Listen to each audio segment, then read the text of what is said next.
जितने भी बच्चे ने एसबीआई पीओ एपीआर किया है उन बच्चों से एक चीज पूछना चाहूंगा। हाँ भाई, कैसी लगी? आगे स्वाद। ठीक है, आप लोग पैनिक मत होइए, टेंशन मत लीजिए। पेपर अगर टफ था तो सबके लिए टफ था। ठीक है, अगर आपका रॉ स्कोर 50 to 55 के रेंज में आ रहा है, मेरा जो ओपिनियन है कि आपका प्री क्वालिफाई होने का हाई चांसेस है। क्या बात कर रहे हैं?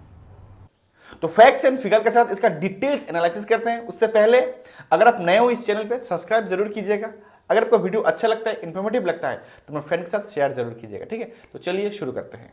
देखिए, मैं आपके साथ ना ही डे वाइज ना ही शिफ्ट वाइज ये चीज़ों को मैं एक्सप्लेन नहीं करूंगा। मुझे पता है कि ये चीज़ें आप लोग ने यूट्यूब में देख लिए होंगे और इसके बारे में आपका अच्छा खासा नॉलेज भी है। मैं यहाँ पे 2 पॉइंट डिस्कस करूंगा, जो 2 पॉइंट कट ऑफ का पॉइंट ऑफ व्यू से बहुत ही ज़्यादा इंपॉर्टेंट है। फर्स्ट, ये जो पैटर्न चेंज हुआ है क्वांट एंड रीजनिंग का, इसके वजह से इसका अटेम्प्ट में कितना ज़्यादा इंपैक्ट आया है लास्ट 2 साल का कंपैरिजन से। ठीक है, उसके साथ साथ जो वैकेंसी इतना ज़्यादा डिक्रीज हुआ है, उसके साथ साथ डिफिकल्टी लेवल जो हाई हुआ है, इसका इंपैक्ट कट ऑफ में क्या आएगा।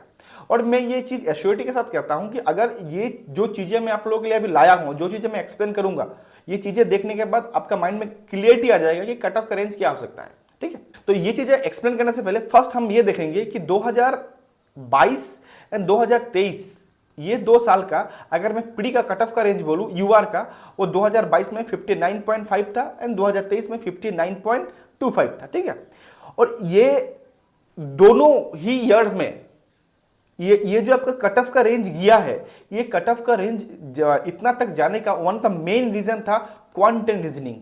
इंग्लिश हो ही नहीं सकता, क्योंकि मैक्सिमम बच्चों का इंग्लिश में प्रॉब्लम होता है, और स्पेशली एसबीआई पीओ का अगर बात करूं, उसमें इंग्लिश में भी अच्छा खासा लेवल देखने को मिलता है। तो मैक्सिमम बच्चों का जो डिपेंडेंसी है वो क्वांट एंड रीजनिंग में है। लेकिन इस बार क्या देखने को मिला, क्वांट एंड रीजनिंग में 5 क्वेश्चन घटा दिया है, जहां पे इंग्लिश में 10 क्वेश्चन बढ़ा दिया है। सिर्फ अगर ये घटाने तक था तो ये सही था, लेकिन ये घटाने का बाद भी जो टॉपिक वाइज वेटेज दिया गया वो भी उतना ज्यादा सेटिस्फैक्टरी नहीं था। ठीक है, अगर 2022 एंड 2023 का अगर मैं बात करूं, टोटल जो एसबीआई पीओ का 18 शिफ्ट का एग्जाम हुआ था, इसमें 8 शिफ्ट, इसमें 10 शिफ्ट। ठीक है, अगर ये दोनों ही टोटल जो 18 शिफ्ट को अगर मैं मिला दूं, टोटल अगर मैं 18 शिफ्ट को मिला दूं, क्वांट का अगर बात करता हूं, क्वांट में 14 to 18 का रेंज में गुडडम था। ठीक है, थोड़ा हो सकता है 18 शिफ्ट को मिला, इसलिए मैंने एवरेज ले लिया। ठीक है, और ये जो 18 शिफ्ट में है, अगर मैं 18 शिफ्ट को अगर डिटेल्स एनालिसिस करूं आपके सामने, तो ये चीजें देखने को मिला था कि ये 18 शिफ्ट में मिनिमम, हर शिफ्ट में मिनिमम 10 क्वेश्चन स्पीड मैथ का सेक्शन से आया ही था, स्पीड मैथ का सेक्शन से आया ही था। ठीक है, हाँ, ये बात बिल्कुल सच है कि कुछ शिफ्ट में रॉन्ग नंबर सीरीज दिया था, उसके वजह से बच्चों का आउट ऑफ 10 8 भी हुआ था, 9 भी हुआ था, लेकिन 8 to 9 क्वेश्चन यहां से बच्चे ने अटेम्प्ट किया ही था।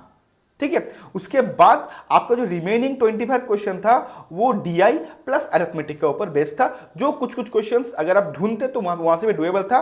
तो ये जो गुड अटेम्प्ट था, ये मोस्टली क्यों था, बिकॉज मेरा स्पीड मैथ का जो सेक्शन था वो 10 क्वेश्चन का था। ठीक है, लेकिन 2025 में मजे का खेल खेला। 2025 में मजे का खेल क्या खेला कि स्पीड मैथ का सेक्शन में सिर्फ 2 या 3 क्वेश्चन ही देखने को मिला। 5 क्वेश्चन तो पहले घटाया ही, उसके बाद स्पीड मैथ का क्वेश्चन भी घटा दिया।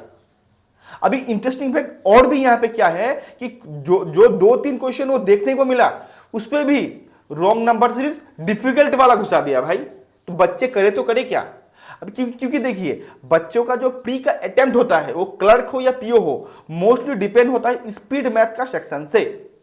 अभी जब स्पीड में ही बच्चों का अटेम्प्ट नहीं है, तो बच्चे आपका ना डीआई से ना अरिथमेटिक से उतना क्वेश्चन अटेम्प्ट नहीं कर पाएंगे, ये आप लिख के ले लीजिए। ठीक है, तो जिसकी वजह से बच्चों का जो अटेम्प्ट है बहुत ही ज्यादा लो है। ठीक है, ये सेम चीजें हुआ है रीजनिंग के साथ भी। 2022 और 23 का अगर मैं बात करूं रीजनिंग सेक्शन का, ठीक है, तो इसमें क्या हुआ कि टोटल जो 18 शिफ्ट का एग्जाम हुआ, ऑलमोस्ट मोर देन 12 शिफ्ट में जो रीजनिंग में 15 क्वेश्चन मिसलेनियस टॉपिक से देखने को मिला था। मिसलेनियस टॉपिक मींस जो आपका कोडिंग, डिकोडिंग, सिलोजिज्म, ये सब चीजों का मिक्सचर होता है, ठीक है। और 20 क्वेश्चन जो था वो आपका पजल एंड सिटिंग अरेंजमेंट से देखने को मिला, ठीक है। और नियर बाय 5 to 6 शिफ्ट ऐसा था जहां पे आपका 10 + 25 हो गया था। लेकिन अगर ओवरऑल में रीजनिंग का, अगर मैं गुड अटेम्प्ट का बात करूं तो ओवरऑल गुड अटेम्प्ट आपका 22 to 25 का रेंज में था। जहां पे आपका मिसलेनियस क्वेश्चन कम था वहां पे थोड़ा सा लो हुआ, जहां पे मिसलेनियस क्वेश्चन ज्यादा था वहां पे ज्यादा हुआ। लेकिन इस बार मजेदार, और भी मजेदार कर दिया। पहले 5 क्वेश्चन घटाया और वी एक्सेप्टेड, लेकिन एग्जाम हॉल में जब बच्चे रीजनिंग सेक्शन को खोले वहां पे मिसलेनियस में सिर्फ 5 क्वेश्चन, और रिमेनिंग सारा 25 questions puzzle and sitting arrangement दे दिया गया। और ये अगर क्वांट और रीजनिंग मिला के दोनों का बात बोलूं ना, क्वांट में अरिथमेटिक और डीआई एंड रीजनिंग में आपका पजल एंड सिटिंग अरेंजमेंट उतना ज्यादा इजी नहीं था। बच्चे पहले ही नाराज हो चुके थे कि उनका जो फेवरेट टॉपिक है, जो डिपेंडेंसी टॉपिक है, वो टॉपिक से क्वेश्चन ही नहीं है। सेकेंड कि जो क्वेश्चन था वो भी उतना ज्यादा डुएबल नहीं था। बच्चे ने क्वांट एंड रीजनिंग में से ज्यादा क्वेश्चन अटेम्प्ट ही नहीं कर पाए। इस बार का अगर मैं बात करूं 2022-23 का अगर बात करूं तो बच्चों का क्वांट एंड रीजनिंग मिला के नियर बाई 35 to 40 का रेंज में था। क्वांट एंड रीजनिंग मिला के मिनिमम अगर मैं बात करूं 35 to 40 का रेंज में था। अगर मैं इस बार मैं फ्रैंकली अगर आपसे बात करूं कि क्वांट एंड रीजनिंग मिला के बच्चों का अटेम्प्ट कितना है तो वो बिलो 30 भी नहीं है। अभी आप लोग बोलोगे सर तो इंग्लिश में तो 40 क्वेश्चन दिया ही है। अरे भाई इंग्लिश में 40 क्वेश्चन, इंग्लिश में 50 क्वेश्चन देने से भी ये कट ऑफ डिसाइडर नहीं है। बिकॉज मैक्सिमम बच्चे का 100 में से 95 बच्चे का इंग्लिश में प्रॉब्लम होता है। उसको 50 क्वेश्चन भी दे दीजिए वो गलती करके आएगा, उसको इजी भी दे दीजिए वो तभी भी गलती करके आएगा। लेकिन क्वांट एंड रीजनिंग ऐसा है जो बच्चों के लिए क्या होता है कि एक मेन टॉपिक होता है जहां से बच्चे मैक्सिमम क्वेश्चन अटेम्प्ट करते हैं एंड विथ 100% एक्यूरेसी। तो यहां पे बच्चों का अटेम्प्ट है ही नहीं, तो आप कैसे बोल सकते हो कि जो कट ऑफ का जो रेंज होगा वो लास्ट ईयर के बराबर होगा। ये तो हो गया मेरा फर्स्ट पॉइंट, ठीक है। अभी अगर मैं सेकंड पॉइंट की बात करूं, ये जो 600 वैकेंसीज है, ठीक है, उसके साथ साथ जो डिफिकल्टी लेवल में जो अप देखने को मिला उसका इंपैक्ट कट ऑफ में क्या आएगा। देखिए फर्स्ट क्या है, एसबीआई पीओ एक ऐसा एग्जाम है जिसमें मैक्सिमम बच्चे अपियर ही नहीं करते हैं डर के मारे। ऐसा नहीं कि वैकेंसी लो हुआ इसके वजह से नहीं।